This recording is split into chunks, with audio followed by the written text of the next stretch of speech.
Hello and welcome to the Tradelands Nation. This is our monthly world report, recorded on February 4th, 2023. As always, let's start with a look at the stock market as of the closing bell on January 31st.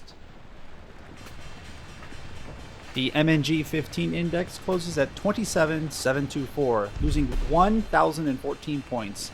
This is driven by a lackluster performance, specifically by ICE, which only gained $5 million in capitalization before the winter turned into spring, significantly below market expectations. However, the green chips saw healthy gains, ending at 15,625, up 7.25%. This is driven heavily by the introduction of new ships to the Tradelands and a preference towards non-premium woods, as well as several trading companies releasing new inventory to the market in January. Finally, the FEGRM earnings index closes at 53,143, up 11% for the month. It's a strong finish, driven heavily by the introduction of new exclusive holiday items in December and January, which is improving the overall market activity. The economy of the Grand Isles is showing its strength, despite early concerns that another recession was on its way due to the shortened holiday season. Players in Tradelands saw 868 million doubloons of new activity in the first month of the year. The investor report, which covers the overall trends of the economy, noted that this is up 30.5% from where the game was this time last year. Moreover, in the 2022 gains, most of that was due to runaway inflation. Analysts note that if inflation is taken into account, January's performance is almost double where we were a year ago. This is a very strong indicator of things to come, but it does come at a cost. Most of the growth so far is not organic. That means that it wasn't created by the players in Tradelands and instead was bought from exclusive items.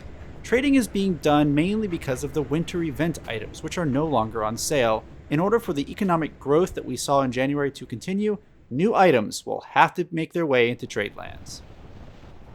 The performance of the JSI index in February coincides with a larger trend that is occurring in Tradelands. Several trade groups are actively attempting to increase the prices of wood. Ash, mahogany, iron, and cherry are all seeing upward pricing pressure, and it is being led by trading groups that have an inventory to actually do it if they are able to coordinate their effort and stave off bearish buyers. With the addition of heartwood on the horizon, as well as the possibility of additional premium woods being added, the trend in the wood market may be tough to maintain. If interest returns to the premium wood market, this would likely put an end to the current attempt to raise prices. In other world news, Whitecrest has a new king. King Zach, previously anonymized as Jeff in our exit poll, has won a come-from-behind victory to claim that title. While some may envy his win, others note that he is inheriting a difficult position. Whitecrest's iconic tower, featured so prominently on its flag, has since been deconstructed by the previous kings in order to pay off its mounting debt. The Whitecrest Navy sits idle, languishing in disrepair and aging more so every day. The leadership structure of Whitecrest has also been strangely quiet as of late, indicating a potential issue that King Zach is having in maintaining control over its massive and oversized military. In a sign that King Zach is serious about fixing Whitecrest, his first order of business was to issue a new construction contract. Lacking the funds to purchase materials needed from abroad, he instructed the people of his nation to instead find those materials locally.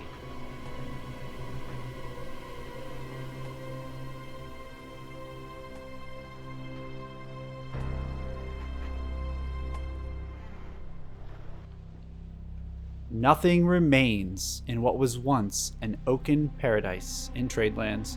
The massive construction effort led by the Whitecrest Navy has caused a complete desolation of the forests. It remains to be seen if the forests will ever return to this now barren hellscape created by this new direction. We will have to wait until spring to see if the forest can even be replanted. But for now, this is the reality the people of Whitecrest will have to accept as we chant "Long live King Zach!"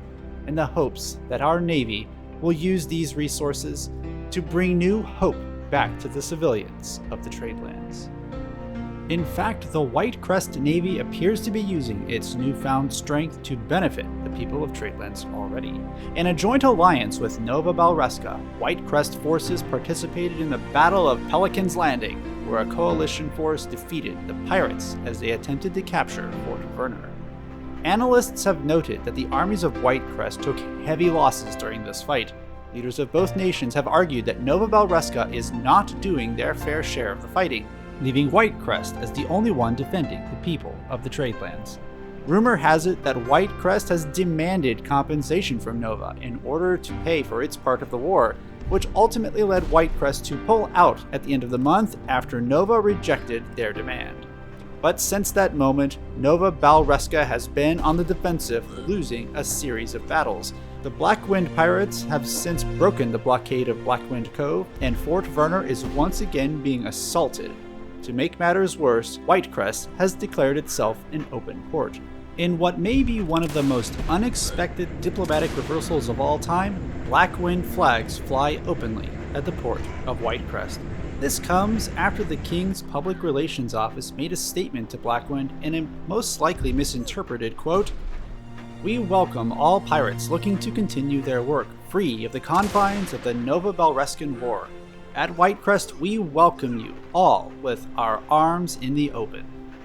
Indeed, these pirates seem to want nothing to do with the war in the north, and are simply looking for ways to continue their peaceful operations independently of the war of attrition that is being conducted amongst the richest and most powerful people in Tradelands, none of whom seem to have the interest of the common man in mind. Finally, it's February, and with that we expect an update in the near future from the Valentine's Day event. In a survey conducted among the players of Tradelands, we asked you which items you were hoping to see this year. Here are the results of that survey as of recording this video.